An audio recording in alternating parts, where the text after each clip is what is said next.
विद्यार्थी मित्रांनो, आपण पाठीमागच्या तासाला सहकारी संस्थांच्या सभांचे प्रकार पाहायला सुरुवात केली होती. त्यामध्ये सभासदांच्या सभा आपण पाहायला सुरुवात झालेली आहे. त्यामध्ये पहिली सभा आपण पाहिली होती की पहिली साधारण सभा किंवा नियामक सभा, की नोंदणीचा दाखला मिळाल्यानंतर 3 महिन्याच्या आत जी सभा घेतली जाते त्या सभेला पहिली साधारण सभा असे म्हणतात. त्या सभेमध्ये काय कामकाज चालतं तोही भाग आपण पाहिला होता. आता दुसऱ्या सभासदांच्या सभेचा दुसरा प्रकार आहे की सभासदांची वार्षिक सभा किंवा अधिमंडळाची वार्षिक सभा किंवा सर्वसाधारण सभा.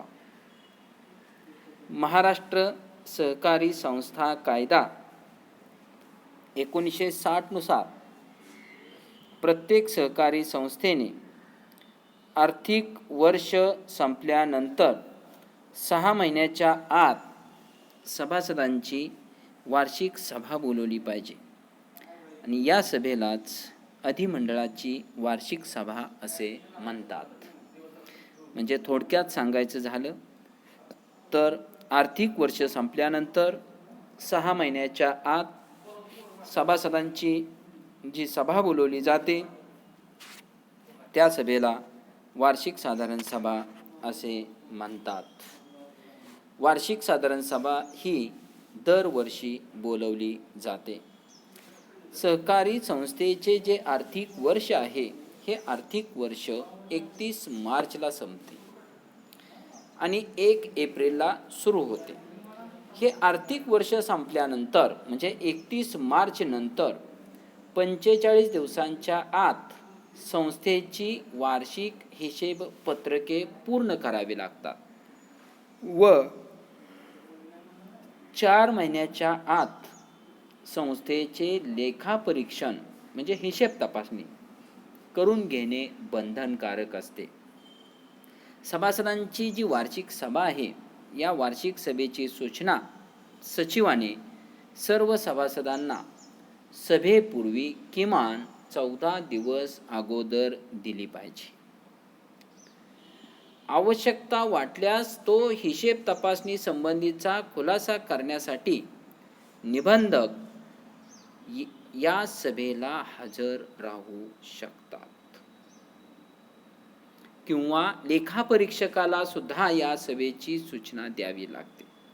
सहकार कायद्याने सभासदांना मालक म्हणून दिलेल्या अधिकाराचा वापर या सभेत सामूहिकरित्या करून संस्थेच्या वर्षभरातील कामकाजाचा आढावा घेता येतो. सभासदांच्या वार्षिक साधारण सभेमध्ये कोणते कामकाज चालते तर पहिलं कामकाज चालतं की सभेच्या अध्यक्षांची निवड करणे. त्यानंतर मागील सभेचे इतिवृत्त वाचून कायम करणे. त्यानंतर रिक्त होणाऱ्या संचालकाच्या जागी नवीन संचालकाची निवड करणे.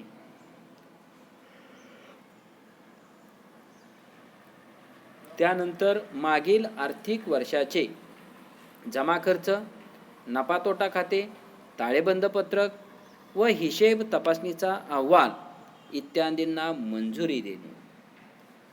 त्याचबरोबर पुढील आर्थिक वर्षासाठी अंदाजपत्रकास मंजुरी देणे. लाभांशाचा दर ठरवणे. जे सभासदांना जो डिव्हिडंड दिला जातो, जो लाभांश दिला जातो तो सभासदांच्या वार्षिक साधारण सभेमध्येच तो ठरवला जातो. संस्थेच्या अंतर्गत हिशेब तपासणीची व्यवस्था करणे. थकबाकीदार सभासदांवर कायदेशीर कारवाई करणे. म्हणजे सभासदांची जर थकबाकी वाढत चालली असेल तर त्या थकबाकीदार सभासदावर कायदेशीर कारवाई करण्याचं काम याच सभेमध्ये होत असतं. सभासदांना द्यायच्या कर्जाची मर्यादा ठरवण्याचं काम या वार्षिक साधारण सभेमध्ये केलं जातं. संस्थेच्या शिल्लक रकमेच्या विनियोगासाठीच्या योजनावर चर्चा करणे. संचालक मंडळ, सदस्य व त्यांच्या नातेवाईकांना दिलेल्या कर्ज खात्यांची माहिती देणे. निबंधकांनी जाहीर केलेल्या पॅनलमधील मान्यताप्राप्त लेखापरीक्षकाची चालू आर्थिक वर्षाचे लेखापरीक्षण करण्यासाठी नेमणूक करणे आणि अध्यक्षांच्या परवानगीने ऐनवेळी येणाऱ्या विषयावर चर्चा करणे एवढं कामकाज या सभासदांच्या वार्षिक साधारण सभेमध्ये चालते. त्यानंतर पुढची सभा आहे अधिमंडळाची विशेष सभा किंवा सभासदांची विशेष साधारण सभा. महाराष्ट्र राज्य सहकार कायदा 1960 नुसार सहकार कायद्यातील कलम 76 नुसार ही सभा बोलवली जाते. अत्यंत तातडीच्या कामासाठी बोलविण्यात आलेली सभा म्हणजे विशेष साधारण सभा होय.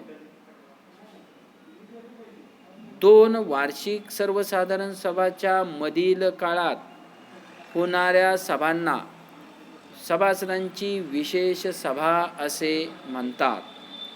या सभा विशेष कामकाजासाठी भरविल्या जातात.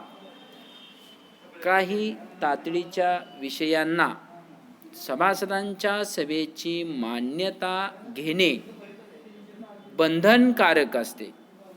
त्यामुळे पुढील वार्षिक साधारण सभेपर्यंत थांबणे शक्य नसते.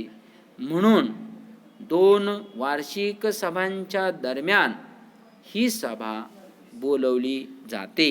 म्हणून या सभेला वार्षिक साधारण सभा न म्हणता विशेष साधारण सभा असे म्हणतात. आता विशेष साधारण सभेमध्ये काय कामकाज चालतं तर सहकारी संस्थेच्या पोटनियमात दुरुस्ती करणे. म्हणजे सहकारी संस्थांची जी उपविधी आहे, जे पोटनियम आहेत, त्या पोटनियमात दुरुस्ती करण्याचं कामकाज या विशेष साधारण सभेत चालतं. त्यानंतर 2 सहकारी संस्थेच्या पोटनियमातील जबाबदारी कलमात बदल करणे. त्यानंतर संस्थेच्या नावात बदल करणे. जर सहकारी संस्थेचं नाव बदलावयाचं झालं तर सभासदांची विशेष साधारण सभा बोलवावी लागते आणि या सभेमध्ये संस्थेच्या नावात बदल करण्याचा ठराव मंजूर करून घ्यावा लागतो. सहकारी संस्थेचे हस्तांतर, विसर्जन किंवा एकत्रीकरण करणे. सहकारी संस्थेच्या अधिकृत भागभांडवलात वाढ करणे व भागांचे दर्शनी मूल्य वाढविणे. त्याचबरोबर सहकारी संस्थेच्या विकास प्रकल्पांना मान्यता देणे. सहकारी संस्थेच्या पदाधिकाऱ्याविरुद्ध अविश्वासाचा ठराव आल्यास त्यावर विचार करण्यासाठी ही विशेष साधारण सभा बोलवली जाते. निबंधकाच्या आदेशानुसार त्यांनी सुचविलेल्या कामकाजासाठीही अशी सभा बोलवली जाते. त्याचबरोबर शासनाच्या नवीन धोरणाची अंमलबजावणी करण्यासाठी सुद्धा अशी सभा बोलवली जाते. आणि सभासदांची शेवटची सभा आहे अंतिम सर्वसाधारण सभा किंवा शेवटची सभा. सहकारी संस्थेच्या आणि सभासदांच्या आयुष्यातील ही अखेरची सभा असते. सहकारी संस्थेच्या विसर्जनाची प्रक्रिया पूर्ण झाल्यानंतर ही अंतिम साधारण सभा बोलवली जाते. अंतिम सर्वसाधारण सभा म्हणजे सहकारी संस्थेचा कायदेशीर शेवट असतो. ज्यावेळेस सहकारी संस्था बंद करावयाची असते त्यावेळेस संस्थेच्या विसर्जनाचे काम करण्यासाठी निबंधक ऋण परिशोधकाची नेमणूक करतो.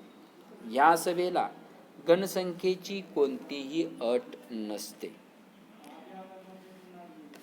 या सभेत संस्थेचे विसर्जन प्रक्रियेचा आढावा घेतला जातो.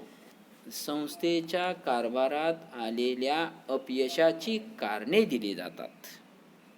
या कारणांचा विचार या सभेमध्ये केला जातो. संस्थेची येणी आणि संस्थेला द्यावी लागणारी देणी पूर्ण झाल्यानंतर जर काही रक्कम शिल्लक राहत असेल तर त्याची माहिती व रकमेचा विनियोग इत्यादी बाबीवर चर्चा होते. संस्थेसाठी नेमण्यात आलेल्या ऋणशोधन अधिकारी विसर्जनाची प्रक्रिया पूर्ण झाल्यानंतर ही सभा बोलवतो. म्हणजे अंतिम साधारण सभा बोलवण्याचं काम कोण करतो? तर विलयन अधिकारी किंवा ऋणशोधन अधिकारी ही सभा बोलवतो. ऑब्जेक्टिव्हसाठी परीक्षेला विचारलं जाऊ शकतं. तर अशा पद्धतीनं सभासदांच्या सभांचे जे प्रकार होते ते प्रकार इथे संपले. पहिली साधारण सभा, अधिमंडळाची वार्षिक साधारण सभा, अधिमंडळाची विशेष साधारण सभा आणि अंतिम सर्वसाधारण सभा असे सभासदांच्या सभांचे 4 प्रकार आपण पाहिले. यानंतर व्यवस्थापन समितीच्या किंवा संचालक मंडळाच्या सभेचे जे प्रकार आहेत ते आपण पुढच्या तासाला पाहूयात. धन्यवाद.